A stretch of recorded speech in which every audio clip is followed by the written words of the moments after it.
معظم علی کے پیر صاحب کے لیے ایک کمرہ تیار کر دیا گیا تھا۔ وہ کمرے میں منتقل ہو گئے۔ پورا گھر ان کا عقیدت مند تھا۔ ان کی آمد پر خوشیاں منائی جاتی تھیں۔ حضرت صاحب ایک پرسرار شخصیت کے مالک تھے۔ آج تک انہوں نے معظم علی صاحب سے کوئی بھی فرمائش نہیں کی تھی، کچھ نہیں لیتے دیتے تھے، بس آتے تھے، اپنی مرضی کے مطابق قیام کرتے تھے، دعائے خیر کرتے تھے اور چلے جاتے تھے۔ یہ ایک بہت ہی زیادہ پروقار حیثیت کے مالک تھے۔ لوگ ان سے بے حد متاثر تھے۔ علم ان کا کہاں تک تھا یہ بات صیغہ راز میں ہی تھی۔ جب بھی آتے تھے دوسرے دن گھر کا ایک ایک فرد ان کی خدمت میں حاضر ہو جاتا تھا۔ مالک اور ملازمین سبھی ان کے ہاتھ چومتے تھے اور ان سے برکتوں کی دعائیں بھی لی جاتی تھیں۔ بس ان کا اتنا ہی کام ہوتا تھا۔ وہ آتے تھے، کچھ خدمت کرواتے تھے اور واپس چلے جاتے تھے۔ برسوں سے ان کا اسی طرح آنا جانا تھا۔ قیام کے دوسرے دن شام کو 5 بجے کوٹھی کے لان میں حضرت صاحب نے محفل سجا لی۔ معظم علی آج پورا دن گھر پر ہی رہے تھے۔ حضرت صاحب کی خبر گیری کرتے رہے۔ طاہرہ بیگم اور مشیرہ بھی حسب معمول گھر کا کام سنبھالے ہوئے تھیں۔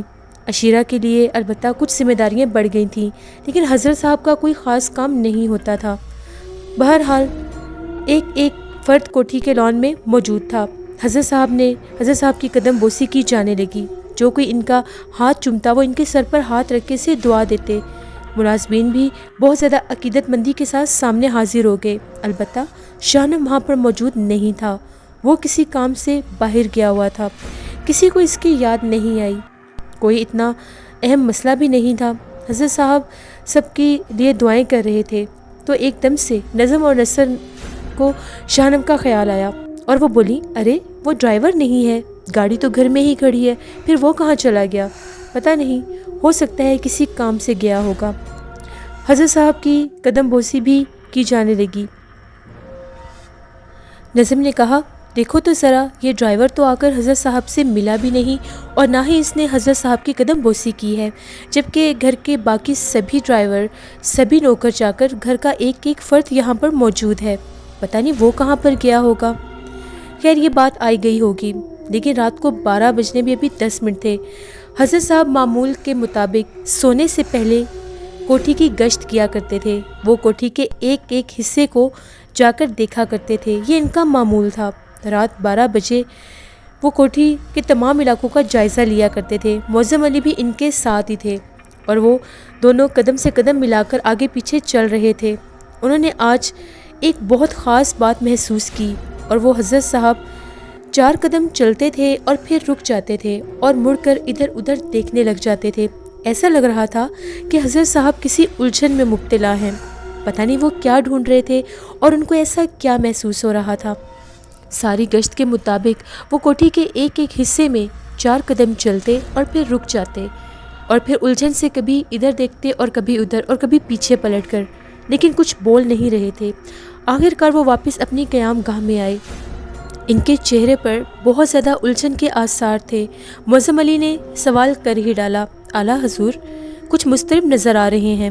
حضرت صاحب نے گردن اٹھا کر معظم علی کو دیکھا اور پھر بولے، مجھے کچھ الگ الگ سا نظر آ رہا ہے۔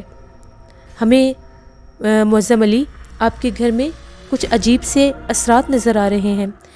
کھلے الفاظ میں کہوں تو پچھلی بار جب میں آیا تھا تو کوٹھی بالکل صاف اور شفاف تھی۔ اس بار یہاں پر کچھ آلودگی محسوس ہو رہی ہے۔ معظم علی، میں سمجھا نہیں حضور، کیسی آلودگی؟ کہنا تو نہیں چاہیے، لیکن تم سے ہمارا ایسا رشتہ ہے کہ میں تم سے کوئی بات چھپا بھی نہیں سکتا۔ ویسے تو ہم یہاں پر 2 دن کے قیام کے لیے آئے تھے، پرسوں ہمیں روانہ ہو جانا تھا، لیکن اب مجبوری ہے کہ ہمیں یہاں پر 3 دن رکنا پڑے گا اور یہاں پر ایک چلا کرنا پڑے گا۔ اگر تمہیں حقیقت بتا دوں تو تم بھی چونک اٹھو گے۔ میں نے اس گھر میں ایک جن کا سایہ دیکھا ہے۔ تمہاری کوٹھی میں ایک جن موجود ہے جس کا سایہ مجھے اس پوری کوٹھی میں نظر آ رہا ہے، اس لیے مجھے یہاں پر مجبوراً 3 دن رکنا پڑے گا اور میں یہاں پر چلا کشی کروں گا۔ اور میں نے چلا کے لیے جو جگہ منتخب کی ہے وہ تمہارے لان میں موجود املی کا پیڑ ہے، اس کے نیچے ہی بیٹھ کر میں چلا کروں گا۔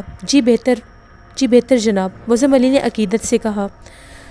بہرحال حضرت صاحب کی حرکتوں کو وہ دل سے تسلیم کرتے تھے۔ چلے کا پہلا دن تھا، تیاری کر لی گئی تھی۔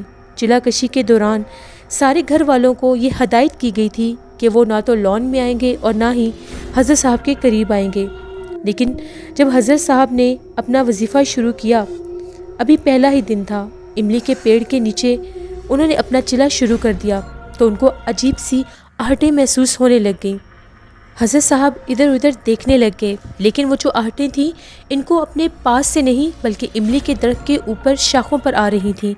حضرت صاحب نے ایک دم اپنی گردن اٹھا کر املی والی پیڑ کے اوپر دیکھا تو وہ کیا دیکھتے ہیں کہ وہاں پر 6 آنکھیں روشن ہیں جو چمک رہی ہیں۔ حضرت صاحب نے تیزی سے پھر اپنا وظیفہ پڑھنا شروع کر دیا۔ تبھی ایک بھاری سی آواز ہوا میں گونجی، تو صرف فرمائیے اعلیٰ حضرت، ایک درخواست کرنی ہے آپ سے۔ آپ نے محسوس جو کیا ہے وہ بالکل ٹھیک ہے۔ آپ سے درخواست ہے کہ جو کچھ یہاں پر ہو رہا ہے اسے ہونے دیجیے۔ ہم آپ سے وعدہ کرتے ہیں اس گھر کے کسی فرد کو کوئی نقصان نہیں ہوگا۔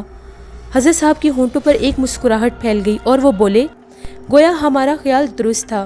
کون لوگ ہو میاں تم، اور یہاں پر کیسے آئے ہو؟ اپنا تعارف کرواؤ ہمیں۔ اصل میں ہم روشنی چاہتے ہیں۔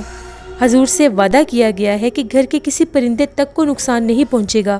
بہتر یہی ہے کہ اندھیرا ہی رہنے دیا جائے۔ ممکن نہیں ہے، روشنی میں آ جاؤ، ہمیں کوئی فرق نہیں پڑے گا، مگر کام خراب ہو جائے گا، یہ جان لو۔ مجبوری ہے، اعلیٰ حضرت نے کہا اور پھر سے وظیفہ پڑھنے میں مصروف ہو گئے۔ یہ وظیفے کی پہلی رات تھی۔ حضرت صاحب کافی زیادہ پریشان تھے۔ اسی طرح سے چلے کی اگلی رات شروع ہو گئی اور وہ املی کے پیڑ کے نیچے بدستور اپنا چلا کرنے لگے۔ دوسری رات انہیں پھر وہی آہٹیں محسوس ہوئیں اور بڑی منت سماجت کی گئی۔ حضور انور، نہ کیجیے یہ سب۔ آپ جس شخصیت روشنی میں دیکھنا چاہتے ہیں اسے روشنی میں لا کر نقصان ہوگا، کوئی فائدہ نہیں ہوگا۔ سب کچھ صیغہ راز میں ہی رہنے دیجیے، یہ بڑا ضروری ہے۔ مجبوری ہے ہماری۔ بات تیسرے دن تک آ گئی۔ رات کا وقت تھا۔ حضرت صاحب چلا کشی کر رہے تھے کہ اچانک ہی انہیں اپنے ارد گرد کچھ سائے سے محسوس ہونے لگ گئے۔ پھر ان سایوں نے ان کو بالکل اپنے قریب آتے دیکھا، اور وہ جو سائے تھے جب حضرت صاحب کے بالکل قریب آئے تو انہوں نے حضرت صاحب کی بغلوں میں ہاتھ ڈالا اور اس کے بعد انہیں فضا میں لے کر بلند ہو گئے۔ حضرت صاحب کے منہ سے صرف ارے ارے کی آوازیں ہی نکلتی رہ گئیں اور وہ فضا میں بلند ہوتے جا رہے تھے۔ مشیرہ اور طاہرہ بیگم آج بھی تیسرے دن نگرانی پر تھیں۔ پہلے 2 دن انہوں نے نگرانی کی تھی۔ اصل میں وہ یہ دیکھنا چاہتی تھیں کہ املی کے درخت کے نیچے کی ملاقاتیں تو بند ہو گئی ہیں، اب کیا ہوتا ہوگا، لیکن انہیں صرف حضرت صاحب ہی نظر آئے تھے، باقی انہوں نے کچھ نہیں دیکھا تھا۔ یقیناً شاہنم نے بحالت مجبوری ان دنوں عشیرہ سے ملنے کا فیصلہ ترک کر دیا تھا۔ تیسری رات بھی مشیرہ اور طاہرہ بالکل طاق میں تھیں۔ انہوں نے حضرت صاحب کو جب فضا میں بلند ہوتے دیکھا تو پھر واپس نہیں آئے۔ دونوں یہ دیکھ کر دنگ رہ گئیں اور حضرت صاحب سے ان کی عقیدت اور زیادہ بڑھ گئی۔ صبح جب حضرت صاحب کو پورے گھر میں تلاش کیا جانے لگا تو مشیرہ بیگم اور طاہرہ نے پورا گھر آسمان پر اٹھا دیا اور وہ یہ کہنے لگیں کہ ہم نے خود اپنی آنکھوں سے حضرت صاحب کو فضا میں اڑتے دیکھا ہے۔ ارے اللہ کی قسم، جو کچھ ہماری ان گناہگار آنکھوں نے دیکھا ہے ہم وہ ساری رات سوچتی رہیں اور سو نہیں سکیں۔ معظم علی صاحب، آپ یقین کرو وہ بہت ہی بلند شخصیت کے مالک تھے۔ ارے آلتی پالتی مار کر بیٹھے ہوئے تھے اور ویسے ہی ہوا میں اڑنے لگ گئے۔ اس کے بعد آسمان کی بلندیوں میں گئے اور غائب ہو گئے۔ ان بزرگوں کے مقام ایسے ہی ہوتے ہیں۔ یہ لوگ پتہ نہیں کیا کیا فضول باتیں کر رہی تھیں۔ ان کا سامان تو یہیں پر موجود ہے، آپ سب کیا باتیں کر رہی ہیں؟ اگر انہوں نے اسی طرح سے روپوشی اختیار کرنی تھی تو وہ اپنا سامان کیوں چھوڑ کر جاتے؟ ان کا سامان یہیں پر پڑا ہو، یہاں تک کہ ان کے جوتے بھی یہیں پر موجود ہیں۔ اب یہ تو اللہ ہی جانے، ہمیں کچھ سمجھ میں نہیں آ رہا، اب ہمیں کیا کرنا چاہیے؟ حضرت صاحب تو ایسے گم ہوئے ہیں کہ واپس ہی نہیں آئے۔ سب سے زیادہ خوشی تو طاہرہ اور مشیرہ بیگم کو ہی ہو رہی تھی۔ ارے شکر ہے خدا کا، ہمارا تو کام ہی رک گیا تھا۔ ذرا دیکھنا کہ اب ان دونوں کا کیا حال ہوگا اور وہ دونوں کیا کر رہے ہوں گے۔ اب تو وہ دونوں دوپہر کو بھی املی کے پیڑ کے نیچے نظر نہیں آتے۔ رات کو تو خیر گنجائش ہی نہیں بنتی تھی، اب کیا کرنا چاہیے؟ اب تو حضرت صاحب بھی چلے گئے ہیں، جگہ خالی ہو گئی ہے، آج دیکھیں گے، آج رات وہ دونوں ضرور اپنی جگہ پر آئیں گے۔ آج رات وہ دونوں جب اپنی مخصوص جگہ پر پہنچی تو انہوں نے عشیرہ اور شاہنم کو املی کے درخت کے نیچے دیکھا۔ دونوں ایک دوسرے کے پاس بیٹھے ہوئے تھے۔ عشیرہ نے گردن جھکائی ہوئی تھی اور شاہنم اسے محبت بھری نگاہوں سے دیکھ رہا تھا۔ اچانک ہی طاہرہ بیگم نے کہا، ارے مشیرہ باجی، اس سے اچھا موقع ہمیں نہیں مل سکتا، آپ ذرا یہیں رکیں، میں معظم علی کو بلا کر لاتی ہوں۔ سوچ لو، ہمت ہے نا تم میں؟ اب رکیں یہاں، میں ابھی آتی ہوں۔ طاہرہ بیگم دوڑتی ہوئی معظم علی کے کمرے کی طرف گئی تو معظم علی ابھی جاگ رہے تھے۔ ان کے ذہن میں غالباً حضرت صاحب کا مسئلہ الجھا ہوا تھا۔ طاہرہ بیگم کو آندھی طوفان کی طرح جب اندر داخل ہوتے دیکھا تو بولے، خیریت، کیا مصیبت نازل ہو گئی ہے؟ اٹھ جائیں، اللہ کی قسم جوتے پہن لیں، کیا مطلب ہے آپ کا، کہاں جانا ہے؟ ارے میرے سینے میں طوفان امڑ رہا ہے، کچھ مت پوچھیں، جلدی آئیے، دیر مت کریں، جلدی آئیں، میرا آپ پر کوئی حق نہیں ہے، سارے حق آپ کے ہی تو ہے، مگر بتائیں تو صحیح کہ ہوا کیا ہے؟ معظم علی صاحب نے اٹھتے ہوئے کہا، بہت عرصے سے سب کچھ برداشت کر رہی ہوں معظم علی، بہت عرصے سے یہ سب کچھ برداشت کر رہی ہوں، اب اپنی آنکھیں کھول لیں آپ بھی اور اپنی آنکھوں سے دیکھ لیں، سب پتہ چل جائے گا آپ کو۔ پھر طاہرہ بیگم معظم علی کو لیے اسی جگہ پر آ پہنچی جہاں وہ املی کے درخت کے نیچے جھانک کر دیکھا کرتی تھی۔ اتفاق کی بات ہے، اس رات پورا چاند تھا اور چاندنی ہر سو پھیلی ہوئی تھی۔ عشیرہ اور شاہنم صاف دیکھے جا سکتے تھے۔ معظم علی صاحب نے حیرت سے یہ منظر دیکھا اور بولے، یہ کیا قصہ ہے؟ میں بتاتی ہوں معظم علی بھائی، دیکھیں انسان جہاں 2 وقت کی روٹی کھاتا ہے وہاں پر اس کے اوپر وفاداری فرض ہو جاتی ہے۔ میں یہ منظر پہلے سے ہی دیکھ چکی ہوں، اب تو صرف آپ کو دکھانا تھا۔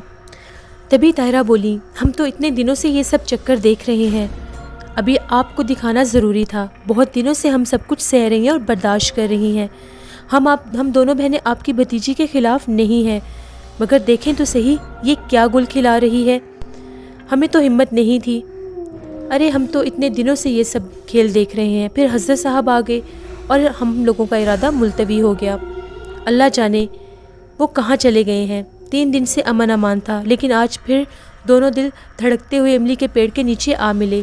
یہ ڈرائیور شاہنم ہے، مجھے تو یہ بہت زیادہ معصوم اور شریف معلوم ہوتا تھا، بس معظم علی کیا زبان کھولی جائے گی، سب شریف ہی ہوتے ہیں، پر ایک بات ہم دونوں بہنوں نے سوچی ہے۔ کیا؟ معظم علی نے سوال کیا۔ عزت کے ساتھ دونوں کا نکاح پڑھواؤ اور یہاں سے ان دونوں کو چلتا کرو، کوئی شور شرابہ کرنے کی ضرورت نہیں ہے۔ دیکھو معظم علی، اس سے اچھی اور کوئی بات نہیں ہوگی جو ہم لوگ تم سے کہہ رہے ہیں، نکاح کر کے ان کو گھر سے رخصت کرو، بس یہ اس کی سزا سمجھ لو یا عزت بچانے کی کوشش۔ معظم علی نے پرخیال انداز میں گردن کو ہلاتے ہوئے کہا، مجھے کچھ سمجھ نہیں آ رہی، میں کیا کروں؟ اور وہ کچھ کہے بنا ہی وہاں سے واپس چل پڑے اور مشیرہ اور طاہرہ ایک دوسرے کی صورت ہی دیکھتی رہ گئیں۔ ادھر املی کے درخت کے نیچے شاہنم عشیرہ سے کہہ رہا تھا، اسی طرح آنکھیں بند کیے ہوئے بیٹھی رہو، ادھر دیکھنے کی کوشش مت کرنا، اور تمہیں مبارکباد دینا چاہتا ہوں، آج سارا کھیل مکمل ہو گیا، اب ہمیں مزید کچھ کرنے کی ضرورت نہیں ہے، وقت انشاءاللہ ہمارے حق میں فیصلہ کرے گا۔ عشیرہ سسکیاں بھرنے لگی تھی۔ شاہنم بہت دیر سے اسے تسلیاں دیتا رہا۔ عشیرہ کو اس بات کا پتہ چل گیا تھا کہ نہ صرف طاہرہ اور مشیرہ بیگم اسے دیکھ چکی ہیں، بلکہ آج تو تایا ابو بھی آ گئے تھے۔ اس کا دل چاہ رہا تھا کہ زمین پھٹے اور وہ اس میں سما جائے۔ اول تو ماں باپ کی موت کے بعد اس کی کوئی حیثیت نہیں تھی، پہلے طاہرہ بیگم اور مشیرہ بیگم دونوں ہی اس کے خلاف ہر وقت کچھ نہ کچھ سوچتی رہتی تھی، اسے ذلیل کرنے کے لیے طرح طرح کے جتن کیے جاتے تھے، اور آج تو حد ہی ہو گئی، آج تو تابوت میں آخری کیل بھی لگ گیا تھا۔ شاہنم بے شک اسے تسلیاں دیتا رہتا تھا، لیکن اپنے کمرے میں آنے کے بعد بھی اس کی حالت بے حد خراب تھی۔ اس وقت یہ بہت زیادہ پریشان تھی اور اس کی نظریں زمین پر جمی ہوئی تھیں۔ جب نظم نے اس کے کمرے میں آ کر کہا، عشیرہ تمہیں ابو بلا رہے ہیں، اور نظم کے چہرے پر ایک بہت ہی عجیب قسم کی ہنسی تھی، اور عجیب سی بات تھی کہ وہ بہت زیادہ لہرا کر کہہ رہی تھی، عشیرہ جلدی چلو تمہیں ابو بلا رہے ہیں۔ پھر اس نے اس کی کمر پر گدگدی کی۔ عشیرہ حیرت سے نظم کو دیکھنے لگی۔ کیا مطلب نظم؟ مجھے تایا ابو کیوں بلا رہے ہیں؟ آخر کیا بات ہے اور تم اتنا ہنس کیوں رہی ہو؟ یہ تو تمہیں وہاں پر جا کر ہی پتہ چلے گا عشیرہ، ہمیں تو آج ایک بہت بڑی خبر ملی ہے۔ ہم تو نہیں جانتے تھے تم اتنی چھپی رستم ہو۔ مجھے کچھ سمجھ نہیں آ رہی۔ نظم پلیز، تم کیا کہنا چاہتی ہو؟ جو بات بھی ہے صاف صاف کہو۔ بھئی میں تو تمہیں کچھ نہیں بتاؤں گی، نظم نے کہا۔ ہم دونوں بہنیں تو کبھی سوچ بھی نہیں سکتی تھیں کہ یہاں پر کیا ہو رہا ہے۔ اتنے دنوں سے تم یہاں پر کوٹھی میں کیا گل کھلا رہی ہو؟ تم سب جانتی ہو نا میں کس بارے میں بات کر رہی ہوں؟ ہم نے تو جب اس ڈرائیور کو دیکھا تھا ہمیں تو صرف یہ لگا تھا کہ یہ بہت زیادہ خوبصورت اور پرکشش لڑکا ہے، لیکن ہمیں یہ نہیں پتا تھا کہ تم تو اس پر دل ہی ہار بیٹھو گی۔ کیا وہ بھی تم سے بے پناہ محبت کرتا ہے؟ عشیرہ بہت زیادہ شرمندہ ہو گئی اور اس نے چہرہ نیچے کر لیا۔ نظم تم کیسی باتیں کر رہی ہو؟ تم کیا کہنا چاہتی ہو؟ تم کس بارے میں بات کر رہی ہو؟ اچھا اب زیادہ معصوم بننے کی ضرورت نہیں ہے عشیرہ، تم جانتی ہو میں کیا بات کر رہی ہوں۔ اتنے دنوں سے املی کے پیڑ کے نیچے تم کس سے ملنے جاتی ہو؟ تم اچھی طرح سے جانتی ہو نا، اور شاید ابھی بھی تھوڑی دیر پہلے تم املی والے پیڑ کے نیچے ہی تھی۔ اسی لیے تو عشیرہ خالہ سب میں بیٹھ کر یہ بات کیا کرتی تھی کہ دن بدن عشیرہ تو نکھرتی ہی جا رہی ہے، ایسا لگتا ہے کہ اس پر کسی چیز کا اثر ہو چکا ہے۔ اب آ کر ہم لوگوں کو پتہ چلا ہے کہ تم پر کس بات کا اثر ہوا ہے۔ بھئی ہم تو سوچ بھی نہیں سکتے تھے کہ تم ایسا بھی کر سکتی ہو۔ تمہیں تو سب سے چھپا کر رکھا جاتا تھا، تمہیں تو آج تک ہم نے آگے بڑھنے بھی نہیں دیا اور نہ ہی تمہیں کبھی خوبصورت لباس پہننے دیا تھا۔ پھر بھی تم نے اتنے خوبصورت لڑکے کے دل میں اپنا گھر کیسے بنا لیا؟ ہم لوگ بھی اس کو دیکھتی تھیں، لیکن ہم لوگوں کے دل میں کبھی اس کے بارے میں ایسا کوئی خیال نہیں آیا۔ چلو عشیرہ مجھے بھی بتاؤ، یہ محبت بھری کہانی کب شروع ہوئی؟ عشیرہ چپ ہو کر بولی، مجھے کچھ نہیں کہنا، پلیز ایسی باتیں مت کرو، مجھے بہت زیادہ ڈر لگ رہا ہے۔ میں جانتی ہوں مشیرہ خالہ اور طاہرہ بیگم نے مجھے دیکھ لیا ہے، مگر میرا اس میں کوئی قصور نہیں ہے۔ میرا یقین کرو نظم، میں خود کو نہیں روک سکی۔ میں نے آج تک کبھی کسی کی طرف نظر اٹھا کر نہیں دیکھا اور نہ ہی کبھی کوئی مجھے اس نظر سے پسند آیا تھا۔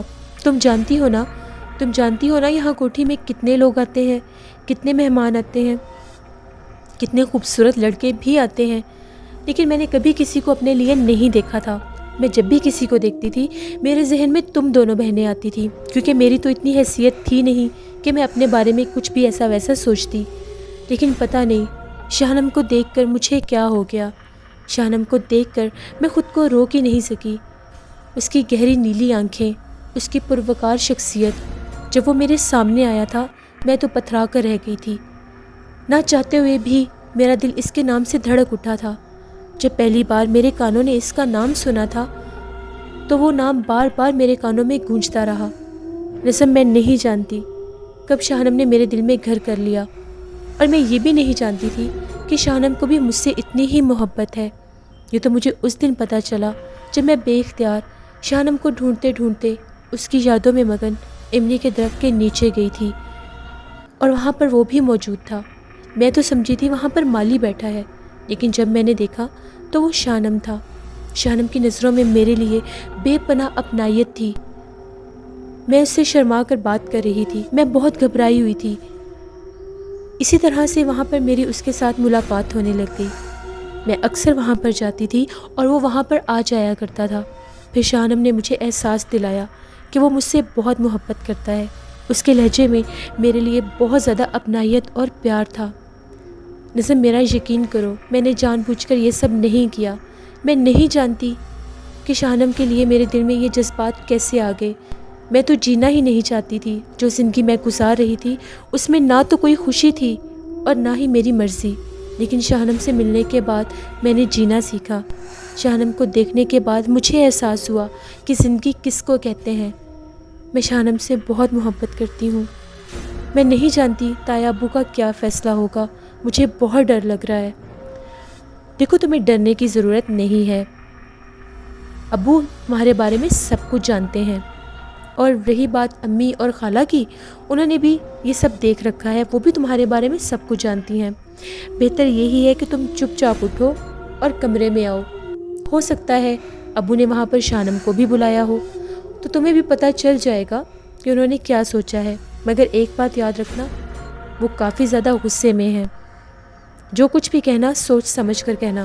نظم نے یہ بات عشیرہ سے کہی اور کمرے سے باہر نکل گئی۔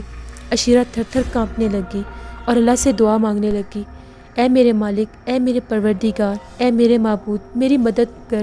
زندگی میں پہلی بار مجھے خوشی کا احساس ہوا ہے، زندگی میں پہلی بار میں نے جینا سیکھا ہے۔ یہ لوگ مجھے شانم سے جدا نہ کر دیں۔ اے میرے مالک، تو میری مدد کر، میں بہت زیادہ مجبور ہوں۔ لسنرز، اگلی ایپیسوڈ میں آپ لوگ دیکھیں گے کیا عشیرہ کے تایا ابو معظم علی عشیرہ اور شاہنم کو جدا کر دیں گے؟ کیا وہ غصے میں آ کر کوئی ایسا فیصلہ لیں گے جس سے عشیرہ کی زندگی ایک بار پھر سے ویران ہو جائے گی؟ کیا شاہنم آسانی سے عشیرہ کو چھوڑ دے گا؟ ان دونوں کی اس محبت بھری کہانی کا کیا اینڈ ہوگا؟ یہ جاننے کے لیے آپ کو دیکھنا پڑے گا جن زادہ کا اگلا پارٹ۔ آپ کو میرے چینل پر جن زادہ ناول کیسا لگ رہا ہے، اپنی رائے کا اظہار ضرور دیں، اور میرے چینل کی سٹوریز کو جتنے بھی لوگ ویو کر رہے ہیں میرے چینل کو ضرور سبسکرائب کریں، اور میرے اس چینل کو بھی آپ لوگوں نے خوفناک کہانیوں کی طرح بہت زیادہ کامیابی دینی ہے۔ آپ لوگوں کی سپورٹ مجھے چاہیے۔ انشاءاللہ کل آپ لوگوں کے ساتھ پھر ملاقات ہوگی جن زادہ کی نیکسٹ ایپیسوڈ میں۔ Thank you for watching, stay blessed, اللہ نگہبان۔